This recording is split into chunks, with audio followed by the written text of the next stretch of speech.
മറ്റുള്ളവനെ പച്ചയിറച്ചി തിന്നുന്ന ആൾക്കാരുണ്ടല്ലോ, മറ്റുള്ളവനെ പച്ചയ്ക്ക് കത്തിക്കുന്നവന്മാരുണ്ടല്ലോ.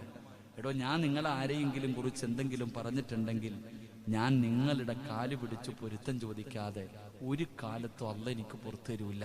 അള്ളാഹു ഈമാൻ നൽകുമാറാകട്ടെ, അള്ളാഹു ഈമാൻ നൽകുമാറാകട്ടെ. അതുകൊണ്ടാ പറഞ്ഞത്, എപ്പോഴും ഓർക്കേണ്ട ഒരു കാര്യം, എൻ്റെ പ്രിയപ്പെട്ട സഹോദരങ്ങളെ, ഒരു തെറ്റ് ചെയ്തതിൻ്റെ പേരിൽ ഒരാൾ മോഷണം നടത്തി, വ്യഭിചാരം നടത്തി, എന്തെങ്കിലും തെറ്റ് ചെയ്തു, ആ മനുഷ്യൻ അള്ളാഹുവിൻ്റെ മുന്നിൽ പശ്ചാത്തപിച്ചു മടങ്ങി.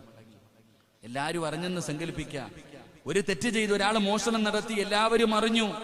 ആ മനുഷ്യൻ ചെയ്തു പോയ തെറ്റിന്റെ പേരിൽ അള്ളാഹുവിന്റെ മുന്നിൽ പശ്ചാത്തപിച്ചു മടങ്ങി.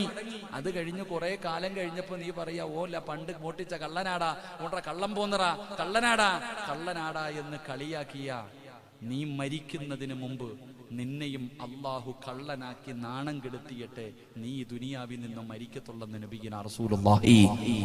നീ ഒരാളെ കള്ളൻ എന്ന് വിളിച്ച് കളിയാക്കിയാൽ എഴുതി വെച്ചോ, നീയും നാറും, അല്ല നിന്നെ നാറ്റും. ഒരു മനുഷ്യന്റെ ഇസ്സത്തിന് അത്രയും വിലയുണ്ട്. അള്ളാഹു കാക്കുമാറാകട്ടെ.